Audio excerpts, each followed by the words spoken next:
I want you to get together.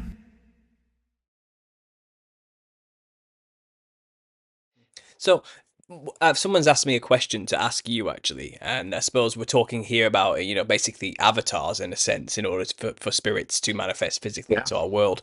And someone's been asking me this question, and I don't feel like I sufficiently have enough knowledge on the history of India to answer this question. But where do the Vimana texts and the Vedic history fit into the timeline? Essentially, so we're talking about all the Hindu gods and the flying machines and the wars they were having with each other.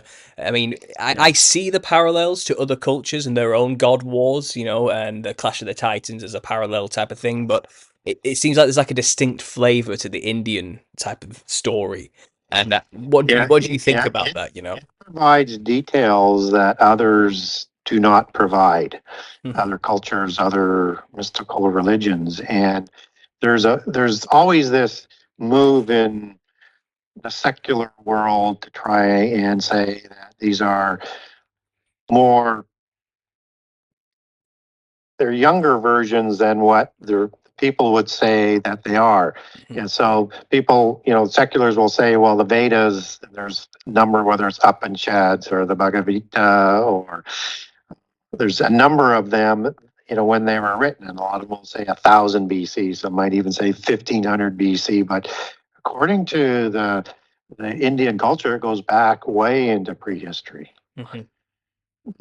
And we should probably take them at that. So now, if we look at these wars that are going on, they're probably not antediluvian wars because this is not a battle between powerful demigods. Hmm. The names of these are actual gods. Hmm. These are parent gods. These are powerful sort of gods. And that the destruction that they have has the ability to destroy the entire world. Yeah. Just as the Akraba Malu or the Gerda Malu or the Scorpion Men created by Tiamat to keep the offspring gods in line have the ability to destroy the world. And you get the same accounts and from the Kisha Maya as well. And in the Popol Vuh, and you get descriptions of this on and throughout their history, but Yeah. I digress. Um, so you have this power that is beyond the demigods. This is angelic. And Hmm. there's whether or not it's the loyal angels of God biblically or the fallen ones or a war within the fallen ones, you have weapons that are being used that destroys massive amounts of the earth and people on it. Yeah. But we don't get that description with the flood story. We No. get wars and a conflagration of events, but not a planet killing perspective. But the Bible does talk about in the book of Peter, Second Peter, about a destruction that happens that destroyed the earth by fire, just as fire is reserved for this end time destruction. And the world perished. Well, the flood didn't kill the whole world; it only killed what was on the land. Yeah. And this is talking about a period where the world that was in water, that was out of the water and now is in the water again. Let's paraphrase it. So Hmm. if you go back to Genesis 1 now, you have with the 6 days of creation, you have the separations of the water that creates the firmament so that the land can dry out and you can start to have creation. So if you look at how you can alternatively translate Genesis 1, you can say instead of the world was void and formless in Genesis 1 2, you can translate that it became form and voidless. This is a big subject. I talked 3.5 hours at a convention on one time and walked Okay. through all of it, but I'll give a sort of a snippet as to where I'm going to answer that sort of question. Sure. Um, and that something had happened that would have maybe caused in that translation of the world became void and formless sometime between Genesis 1 and 1 2.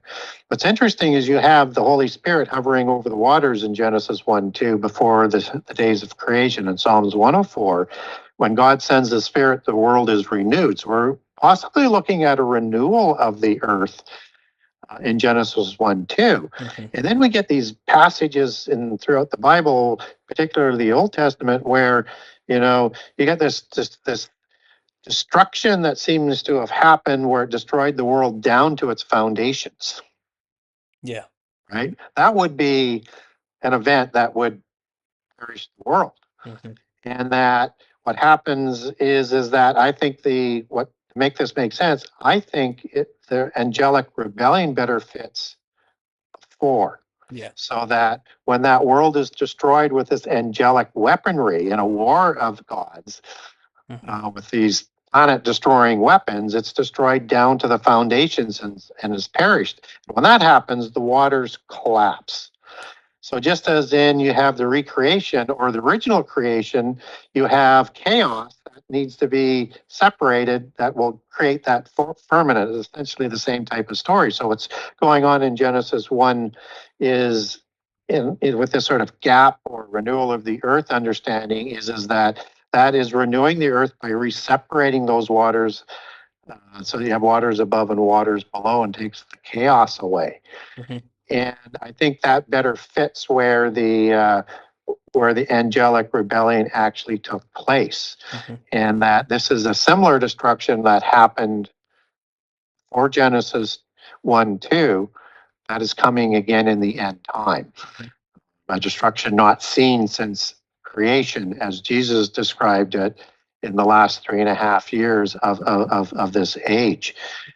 And that we have an understanding of these powerful angels who destroyed the world. And now, if we start to link that back into like Shiva as the destroyer god, Yeah. who has this doctrine of a renewal of the earth through complete destruction, Mhm. and sort of look at that as a parallel being to who Azazel would be, or Abaddon, Apollyon, who comes up out of the pit prison in the end time, Yeah. things start to make a little bit more sense.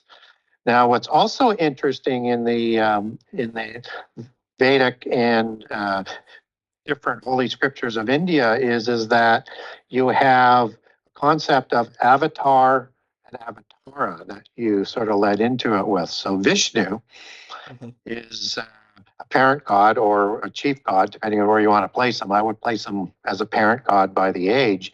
But Vishnu has the ability to, or his replacement god, the ability to be the avatar of a human or a demigod. Mhm. And so when you have like Buddha, who had extra wisdom and was an avatar of Vishnu, things start to make sense because that's a symbiotic relation, not a hostile takeover, Mhm. like a demon spirit does in a lot of cases, um, and adds wisdom or power to that individual. And so you also have like Shiva, who also avatared, I think, a dozen times into demigods or humans, one being Narashima, that Aslan of the Narnia chronicles are, I think, is a reflection of Narashima, who is the avatar of Shiva. And Narashima was a lion god that Aslan is portrayed as Christ would present himself in another form in another world Yeah. as an incarnation. New Age doctrine, but just so that people sort of understand what I'm talking about. And biblically, we know this can happen because in the time of Jesus, you have Satan entering into Judas to help him go through with his vow to betray Jesus, Mhm. and enters into him to do that. And maybe he also enters into Nahash, the serpent, to deceive Eve in the time of Eden, because it's not Satan who is punished; it's the serpent beings, these Yeah. serpentine beings that are unaccounted uh, for the creation of humans, because they're a beast of the field. So they're created before day 6, Mhm. but they're intelligent, walking, talking beings. Yeah. So it's kind of like in a way, a form of what we would call possession today. In a, like a more basic form. It seems like like I said, it seems like India has like hundreds of thousands of gods, a god for everything, basically. And you often see the gods depicted with many arms, and I don't think that was a depiction of how they actually looked. It's supposed to symbolize the one god doing many things, doing all the things at once, making the world happen, all this kind of symbolism.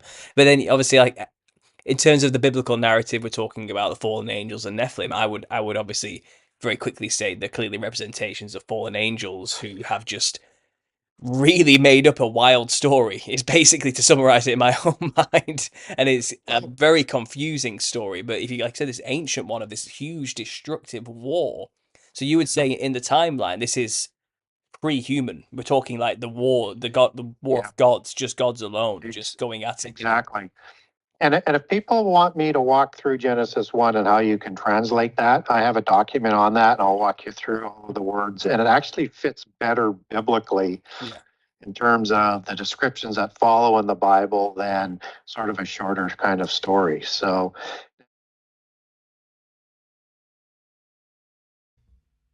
I want you to get together